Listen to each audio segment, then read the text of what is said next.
Late night news, the tragedy in Tasmania. The toll continues to rise as police follow the trail of carnage left by a 19-year-old gunman through one of Tasmania's most popular tourist spots. The gunman remains holed up in a cottage north of Port Arthur, where he continues to fire randomly at police. The Late Night News with Tracy Spicer. Good evening. A short time ago, Tasmanian police confirmed at least 32 people are dead after Australia's bloodiest massacre. Men, women and children, locals, tourists and staff were mown down when the 19-year-old opened fire at the Port Arthur historic site. Police fear the toll will rise, with at least 18 wounded in hospital and more bodies expected to be found. They're still mystified as to what touched off the tragedy. It's been an afternoon of terrible carnage in Port Arthur. In a matter of minutes, more than 30 unsuspecting people were cut down by an unknown gunman. Hundreds of tourists watched in horror as the 19-year-old walked into a crowded cafe. He said there's a lot of wasps around today, there's not many Japs here, are there? And then started muttering to himself. Armed with a high-powered rifle, he shot indiscriminately at children, staff, locals and tourists. As he walked out of the takeaway shop, he kept killing people as they ran for their lives across the car park. Was 4 dead here, 2 dead there. What? It's unbelievable. The slayings continued at the nearby Fox and Hound Hotel, where more innocent victims were killed or injured. Helicopters were called in to transport the injured to the Royal Hobart Hospital. Doctors worked frantically to deal with the casualties. Hundreds of police have been recalled and rushed to the scene. Trauma counselling teams are being assembled to treat those who witnessed the massacre. Government leaders around the nation have expressed their horror and outrage at the senseless killings. All Tasmanians and all Australians will be sick at heart tonight at this dreadful massacre. All of the state's medical resources and the police resources are being thrown in to assist the injured. As far as the government is concerned, we express on behalf of all Tasmanians the sympathy to the bereaved families, and we pray, of course, for those that are in hospital fighting for their lives. The gunman is believed to have set fire to a number of buildings as he fled to the cottage with several hostages. Special operations police are surrounding the house as negotiators keep trying to end the drama without further loss of life. From the number that we've been told that have been injured, he obviously has access to a lot of ammunition. Although he's talking with negotiators, he's also still firing random shots at police.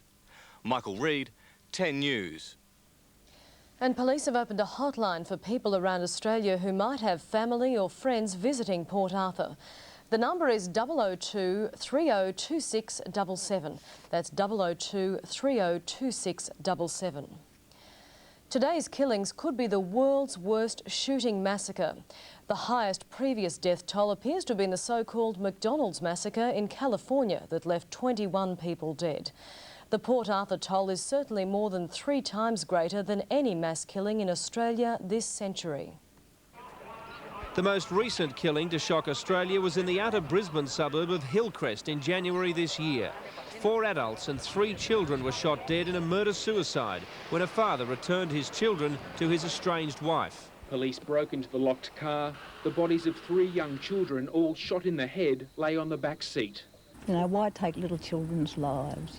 In July last year, 3 people died in the New South Wales coastal town of Crescent Head.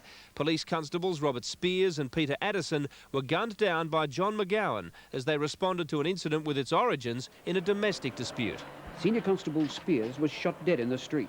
Senior Constable Addison, who'd worked undercover as a detective, was picked off as he crept between houses.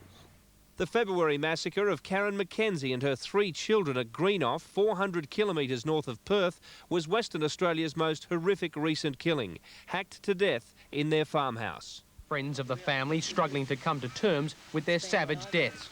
It's just too awesome to think about, really. August 1991, Strathfield in Sydney, and the shopping centre killing of 7 people by Wade Frankham. He shot 6, stabbed 1 and turned his gun on himself. The first reports to police were from terrified shop staff in the shopping plaza. A man going berserk with a gun. And in Melbourne in 1987, the killings which introduced modern-day massacres to this country. First, Hoddle Street, a name now identified with armed rampages. Julian Knight gunned down 7 people in August. He was arrested and imprisoned. I saw the shots being fired from the window. Where were you?